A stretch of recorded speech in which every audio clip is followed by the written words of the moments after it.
ఇక వాల్మీకిపురం మండలం Gandaboinapalli toll plaza వద్ద కళ్యాణదుర్గం ఎమ్మెల్యే అమిలేనేని సురేంద్రబాబు అతని అనుచరులు వీరంగం సృష్టించారు. టోల్గేట్లోని సిబ్బంది మహిళలు మేనేజర్ రవిపై దాడికి తెగబడ్డారు. టోల్గేట్ వద్ద ఎమ్మెల్యే వాహనాన్ని ఆపకూడదని వాగ్వాదానికి దిగుతూ ఎమ్మెల్యే వాహనాన్ని ఆపినందుకు టోల్గేట్ సిబ్బందిని చితకబాదారు కళ్యాణదుర్గం టీడీపీ ఎమ్మెల్యే అనుచరులు.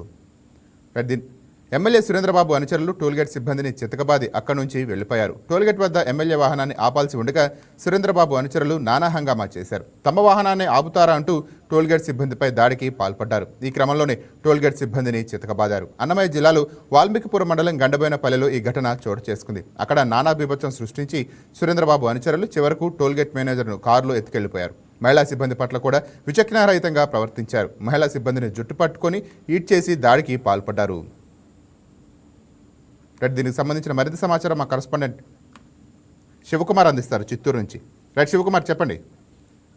నాని చూసుకున్నట్లయితే ఇప్పుడు అన్నమయ్య జిల్లాలో ఒక్కసారిగా భయాందోళనకు గురైంది. అదేమి అంటే ఏదైతే గండిపోయిన టోల్గేట్ వద్ద వచ్చేసి ఎమ్మెల్యే అనుచరులు అయితే విశేషంగా రహితంగా ప్రవర్తించారని చెప్పేసి అయితే తెలిసింది. మరి దీనికి సంబంధించి పూర్తి స్థాయిలో ఏదైతే అనుచరులు వచ్చినటువంటి కారుకి సంబంధించి ఆపినందుకు ఆ టోల్గేట్ సిబ్బంది పైన దురుసుగా ప్రవర్తించడంతో పాటు అక్కడ పనిచేస్తున్నటువంటి మహిళా సిబ్బందిని కూడా జుట్టు పట్టుకొని లాక్కొని వెళ్ళడం కానీ అక్కడ పనిచేస్తున్న మేనేజర్ని కారులో తీసుకెళ్లడం కానీ జరిగింది. మరి దీనికి సంబంధించి పూర్తి స్థాయిలో ఏదైతే టోల్ గేట్ నిబంధనలకు సంబంధించి ఆపిన క్రమంలో ఈ విధంగా ప్రవర్తించిన పట్ల అయితే ఒక్కసారిగా అయితే ఆశ్చర్యం వ్యక్తం చేస్తున్నారు. మరి అధికారం ఉంటే ఈ విధంగా ప్రవర్తిస్తారా అనే దాని పట్ల కూడా అక్కడ విచారం వ్యక్తం చేస్తున్నారు. నని అంటే మనం సీసీలో చూస్తున్నాం, చాలా విచక్షణారహితంగా దాడి జరిపారు. దానిపైన బాధితులు కంప్లైంట్ ఇవ్వలేదా? ఖచ్చితంగా, ఎందుకంటే మేనేజర్ అయితే ఇప్పటికే కారులో తీసుకెళ్లిపోయారు. అక్కడ మేనేజర్ కారులో తీసుకెళ్లిపోయేసి అక్కడ వచ్చేసి మహిళా సిబ్బంది జుట్టు పెట్టుకొని లాక్కొని వెళ్ళారు.